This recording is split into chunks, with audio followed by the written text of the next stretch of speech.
সে কেমন আছেন? আসসালামু আলাইকুম রহমতুল্লাহ বরকাত। জি, বলেন।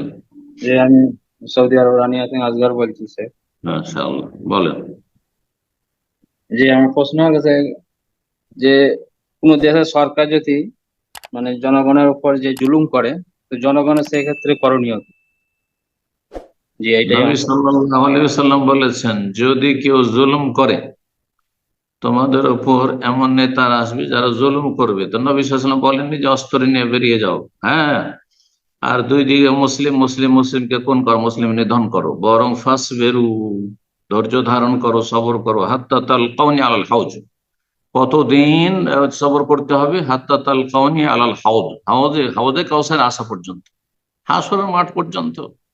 এই নয় যে 2 4 5 বছর, হ্যাঁ, একটা টার্ম সবর করো, তারপরে দেখা যাবে ওদেরকে দেখবো না, না, না, না, এসব বলেননি। নবী সাল্লাল্লাহু আলাইহি ওয়াসাল্লাম বলেছেন ফাসবিরু, সবর করো, ধৈর্য ধারণ করো, হাত্তা তালকাউনি আল হাউজ, হাউজে কাউসারে আসা পর্যন্ত।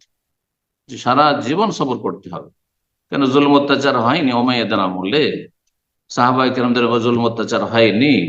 হাসান হোসেনের সাথে অবিচার হয়নি রাদিয়াল্লাহু তাআলা আনহু? অন্যান্য আর সাহাবাই আব্দুল্লাহ বিন জুবাইর জুলুম অত্যাচার হয়নি? হাজ্জাজ বিন ইউসুফ এসে মক্কা আক্রমণ করেনি? তো জুলমের ইতিহাস তো খুব প্রাচীন ইতিহাস, যুগে যুগে জুলম হয়েছে।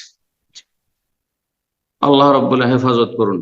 কাবিল যখন হাবিলকে মারতে চাইলো, তখন কি হাবিল বলেছিল আমিও তোকে মারবো, তুই মারবি আমি মারবো? না, বলেছেন যে লাইন বাসাত্তা ইলাইয়া ইয়াদাক লিতাকতুলানি মা আনা বিবাসিতি ইয়াদি ইলাইক, তুমি যদি আমাকে খুন করতে এগিয়ে আসো, আমি কিন্তু আমার হাত বাড়াবো না, আমি তোমার দিকে হাত উঠাবো না, তোমাকে আমি মারবো না। ইন্নী আখাফুল্লাহ রাব্বুল, আমি আল্লাহকে ভয় করি। তুমি জুলুম করো সেদিন আমিও জুলুম করবো, তুমি সীমা লঙ্ঘন করছো আমিও সীমা লঙ্ঘন করবো না, মোটে না। তাহলে সমাধান খুব সহজ। আল্লাহ হেফাজত করুন।